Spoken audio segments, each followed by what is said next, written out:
Esses policiais têm que aprender a abordar? Pior assim, se esses policiais, vamos dizer que eles tenham feito tudo errado, que eles não foram julgados, eu não posso dizer que fizeram, e nada acontece, eles estimulam o outro. Vira barbárie. E é perigoso demais. Na barbárie ninguém sai bem. Então eles precisam ser penalizados, sendo culpados, julgados corretamente e tal, para que inclusive sirva de exemplo para os outros. Para que os outros não os imitem. Porque senão, o exemplo ruim, ele é muito mais fácil das pessoas caírem atrás. Não é impressionante? Sim. Correto? Mas essa é a minha luta. É muito impressionante isso. Então, então, hoje a gente ainda não sabe, o inquérito da Corregedoria está para sair. E na parte da Polícia Civil? Pois é, na já Polícia terminou? Civil o inquérito já estava sendo concluído e a promotora me falava, Marcelo, só começa a ser um processo quando o termina o concluir. inquérito. Ela vai ver se precisa de mais diligências ou não. Perfeito. E quem denuncia de fato é o Ministério Público. Ministério não Público. é a polícia, ela entrega o material para ser avaliado pelo Ministério Público. Correto. Estou certo, doutora Solange Beretta? Olha como eu aprendi, hein? Doutora Solange Beretta, estou correto? Aí o promotor que vai dar, se é por homicídio vai denunciar por isto. Daí o juiz vai ter audiência de instrução. Blá, blá, blá. Perfeito. Agora não sei como é que fica quando é policial militar. Se ele não é julgado pelo Tribunal Militar. Aí vai ser instaurado um conselho de sentença, né? De justiça, não sei. Então, mas aí na parte civil ou militar? Na militar. Na militar. Na militar. E aí o problema né, eu acho isso um absurdo. O militar tem que ser, matou um civil, tem que ser julgado pelo civil. Não, mas aí são duas esferas autônomas, né? Tudo bem, mas depois eles vão julgar, se eles forem expulsos, que daí eles são julgados, eu nunca sei direito essa parte. Pode acontecer. Olha, se Julgados pela área civil. Se a justiça fosse tão rápida, eles poderiam ser condenados antes até mesmo de ter a exoneração efetivada. Sim, mas a prisão. A prisão acontece depois Eles estão da em conclusão. liberdade? Eles estão em liberdade. Estão afastados, mas estão em liberdade. Vocês têm medo? Eu não. Olha, eu digo sempre assim. Medo, lógico que eu tenho. Até porque eu sei que membros desta guarnição que executaram meu filho já respondem por outros crimes. Medo eu tenho. Agora, se eu chegar a perder a minha vida por esses algozes para salvar a vida de outros jovens... Não, e daí fica ainda mais óbvio, né? Se você sabe ameaça, alguma coisa, não? Até agora não. Não, o que aconteceu essa semana, que foi uma semana tensa. Por quê? Porque eu tinha psiquiatra segunda-feira, né? Eu faço tratamento psiquiátrico, a minha Precisa. vida mudou. É uma gestação inversa, né? Em que eu perdi 8 quilos, 8 ou 9 quilos. Não consigo comer, não consigo. Hoje vocês estão vendo aqui uma outra Suede. Eu tomo bastante líquido, eu me tornei assim, forte pelas redes sociais. Eu tenho uma colega que fala assim, olha, tu não fizeste faculdade por um acaso. Eu nunca imaginei que eu fosse usar a publicidade para trabalhar a favor da justiça, né? É o que eu faço nas redes sociais, marco muito, muito, muito. Inclusive, todos os meus seguidores que me seguem, que me apoiam, eles falam, marca fulano, marca fulano. Aí teve um que falou, marca o Beto Ribeiro. Aí eu disse, pra já. Marquei. Quando recebi a notícia... Mas eu vou te contar, já até avisando as pessoas, não adianta ficar me marcando, porque o que acontece? Eu estou com um bom problema, tem muita gente. Então o próprio Instagram, ele já elimina quando eu nem vejo, quando muita gente fica, eles percebem que é meio um spam. Então eu não fui impactado. Foi o Alan que levantou essa pauta. Foi. Aí eu pedi para ele checar, porque eu preciso sempre que seja checado, uma vez que é um caso não tão, sei lá, em Riborel, não preciso checar, ele já foi checado, rechecado 500 vezes. Agora, um caso, quando é menos conhecido, eu falo, Alan, checa, veja, porque tem muita gente que fica marcando, mas não adianta, eu nem vejo, o próprio Instagram me tira. Então, eu não vejo. Então, assim, mas não foi porque você marcou, não, porque senão um monte de gente tem um monte de gente que marca, mas assim, tem uma equipe de produção para checar isso, porque você vê, eu estou aqui o dia inteiro gravando, gravei com você, eu gravei já gravei antes, estou gravando agora, vou gravar a live, vou gravar depois, então eu nem tenho tempo de ficar olhando essas coisas. Sim. Então, eles que checam, então, é o Alan que viu. E eu gosto que o Alan fica em Salvador, e eu consigo ter o Alan, os casos de São Paulo, Rio, eles sempre tomam uma nacionalidade. E ele, como ele está no Nordeste, ele olha muito o Nordeste e Norte também. Eu acho importante. O Brasil ele é maior do que Rio e São Paulo. Sim. Então, é para poder ter essa brasilidade inteira no canal. Então, mas está certo, tem que marcar, tem que pedir, conseguir o ministro. Fez toda essa parte também. Mas o Coutinho entrou em contato com a gente. Então, assim, eu fui para as redes sociais e ele foi buscar, né, junto com a assessoria jurídica, né, até porque eu não tenho acesso aos vídeos que fizeram durante os disparos, não tenho acesso a muita coisa. Então, eu fiquei mais pro lado social. Acho que você nem precisa e as disso. mulheres, as mães, como eu falava muito, comecei a falar muito, né? Morreu um filho e nasceu uma blogueira por justiça. Sim. E daí as mães começaram. O primeiro caso foi do Marcelo Leite, que foi morto por um policial por um tiro de fuzil pelas costas em Alagoas. O policial, inclusive, recebeu uma promoção, foi preso porque ele desacatou uma ordem da justiça que era não sair depois das 10. Ele foi preso por isso, mas já está solto, né? E depois veio o caso do Fernando, que também é do distrito, né? A Valéria comentou, e aí vieram outros casos, né? Até a gente chegar... O que chegou, né, maior foi o de Londrina, da Aida, que o filho tinha 18 anos, recebeu 18 tiros de fuzil, junto com um amigo que estava no carro, e os policiais falaram que o carro estava suspeito de roubo, enfim, e eles dispararam sem sequer fazer a identificação de quem estava lá dentro. E o filho dela perdeu a vida com 18 anos. E ela criou, né, a Justiça pelas Almas em Londrina, e ela entrou em contato comigo, conversou, e a gente fala muito sobre essa nova mãe, depois de perder seu filho, né? Dessa gravidez inversa, que mexe com o corpo, que mexe com a mente, que mexe com a nossa alma, que deixa, às vezes, a gente revoltada, às vezes a gente quer sair gritando para todo mundo ouvir, dizer: mataram meu filho, alguém faz alguma coisa, pelo amor de Deus, não pode ficar assim. E ela contou, e ela está sendo assim, um apoio para mim muito grande, a Aida, porque ela me conta o que vai acontecer. Olha, tu vai passar por isso. E eu lembro muito da tia do Marcelo, que teve câncer, e quando ela descobriu que estava com câncer, ela conversava com as outras mulheres, aí as mulheres falavam: vai cair a unha, vai cair a sobrancelha. E só quem tem a dor que você tem sabe vai conversar relatar. E de fato te falar o que vai acontecer. Aí ela falou: vários, você não vai conseguir comer, tem dia que você vai amanhecer melhor, tem dia que não. O tempo. Mas assim, é uma dor para sempre. Você vai rir, mas são momentos de felicidade. A felicidade em si, ela não vai. Então, o que eu aprendi com essa grande partida do Davi? Olhar o outro, tentar ver o outro assim, o melhor que você puder, o melhor dele. E toda vez que eu vejo um jovem, a minha vontade é de abraçar muito. Na missa de 7º dia, que foi uma missa muito bonita, um repórter me perguntou quem era o Davi. Aí eu disse: o Davi são todos esses jovens que estão aqui. Eu ganhei muitos filhos, eles me chamam de tia. E tem 3 em especial. Um é meu sobrinho e 2 são amigos de jiu-jitsu, que quando eu abraço, eles têm a altura do Davi. Eles têm a altura do Davi. E eu abraço e assim, meu ouvido dá certo na altura do peito, onde bate o coração, e parece que é o coração do Davi que está batendo. Isso, para mim, é muito bom, mas também é muito sofrido, porque o coração do meu filho não bate mais, né? E quantas mães passam por isso e não tem essa força, não tem esse apoio, não tem essa voz que você está me dando hoje, e que não podem dizer, que não podem lutar, né? E que são ameaçadas.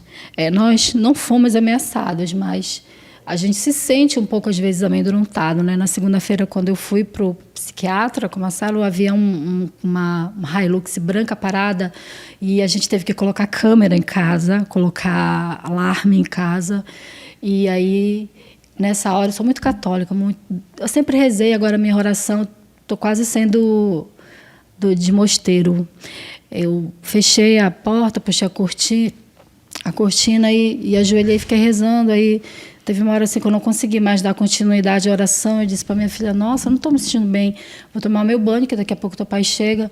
E aí quando ele chegou, ele disse, esse carro parado aí na frente. Eu disse, carro? Eu disse, eu não vi, Marcelo, porque a cortina ficou fechada. Ele foi para as câmeras.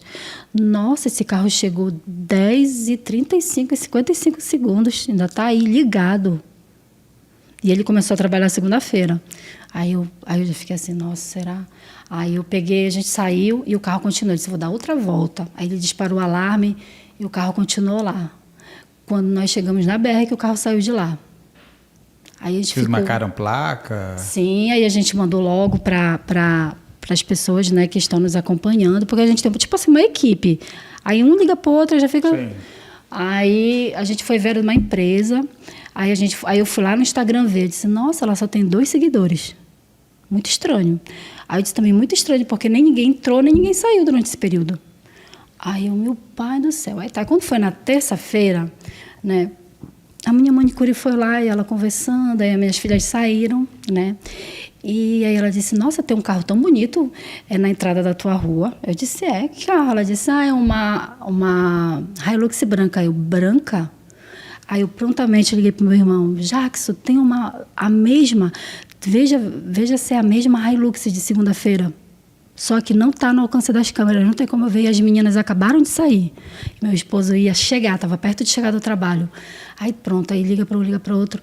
Aí eu terminei de fazer a unha, fiquei por lá e ninguém queria deixar eu sair de casa. Aí eu vou descobrir de quem é esse carro, porque nem os policiais conseguiram, porque a gente mandou viatura, não tinha ninguém no carro, ninguém sabia de quem era aquele carro. Aí eu, gente, não posso viajar assim, desse jeito, tensa. Aí eu cheguei lá e... Quanto que é esse sapato? Aí eu fui em cada lojinha, né? Aí eu me deparei com uma loja que estava sendo desfeita. Eu disse, vocês vão mudar? Ela disse, vamos, a gente vai para a loja aqui do lado. E eu já tinha passado, já tinha visto rolos de papel de parede.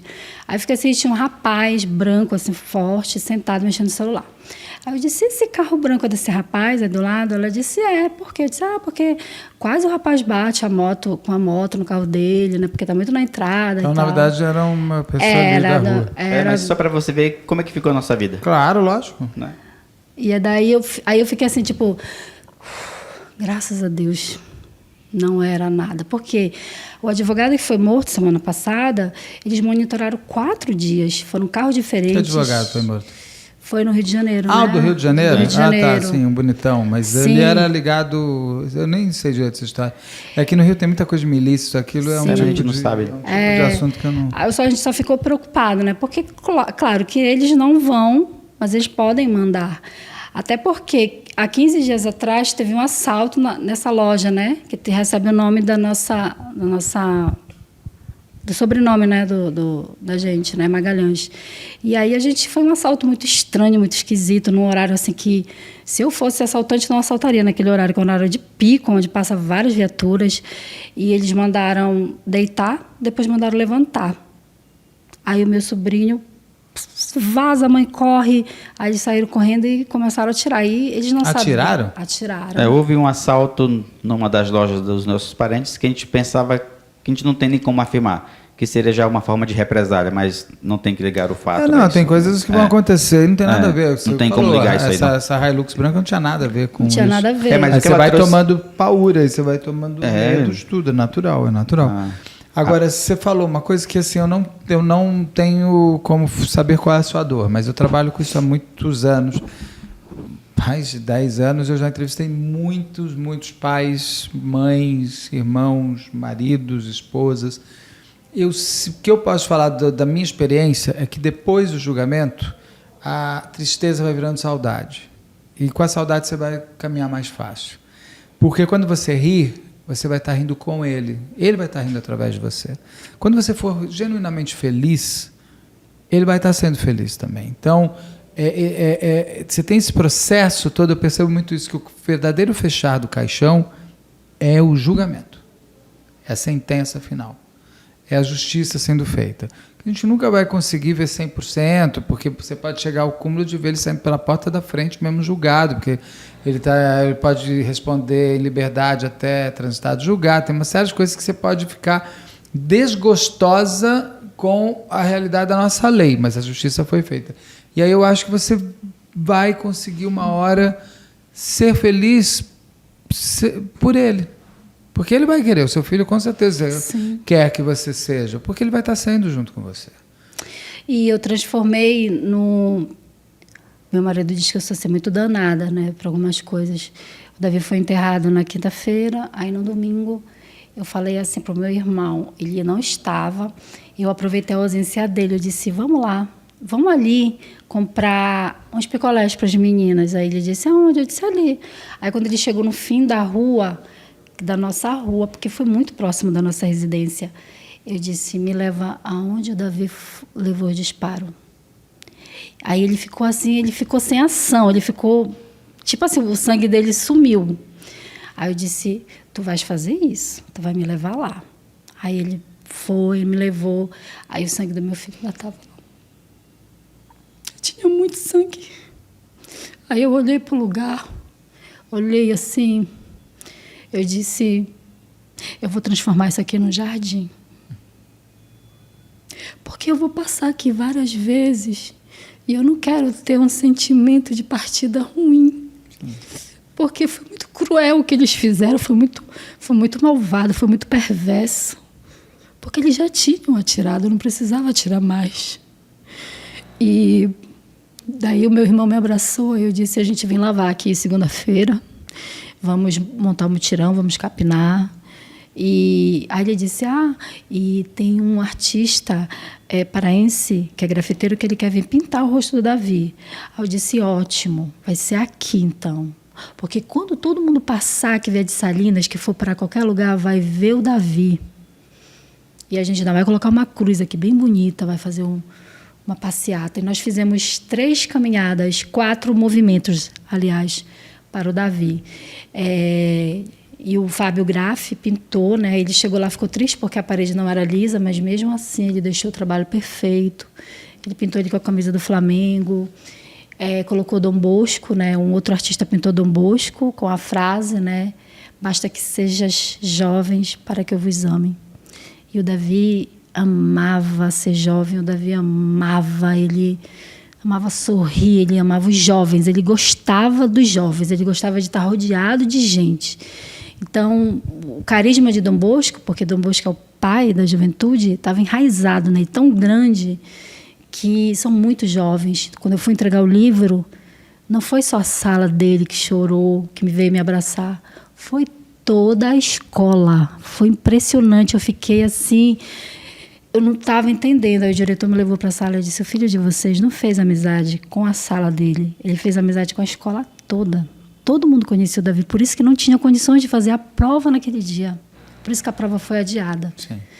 Então, eu quero, né, nós já estamos com o projeto do Jardim, é tudo passo a passo, porque isso não é do dia para o outro. Sim. Nós já aterramos, já colocamos a cruz, já está pintado. E agora a gente quer colocar os bancos, colocar o veleiro, porque a gente já observou que várias pessoas param no lugar e ficam ali rezando, meditando. Elas param com o carro mesmo e ficam lá. E eu disse, nossa, que bom, que ali vai ser um local de oração. Sim. Né? O que você vai falar, o que você vai fazer quando você encontrar o Davi? Que um dia, se você é católica, sim, você vai encontrar. O que você quer fazer quando você encontrar? Quando eu beijei ele dentro do caixão, parecia que ele estava dormindo e eu não senti uma despedida. Na verdade, eu não senti que eu me despedi do Davi ali. Outras pessoas, assim, muito espiritualizadas já me falaram isso, que eu vou ter o meu momento. E eu só vou ter esse momento com ele quando a justiça acontecer. É por isso que é a minha pressa, assim, a minha ansiedade para a justiça acontecer. Porque eu ainda não sonhei com meu filho. Eu só vejo ele por foto, por vídeos. E assim, a vontade que eu tenho de dizer assim, meu filho, a sua missão foi linda.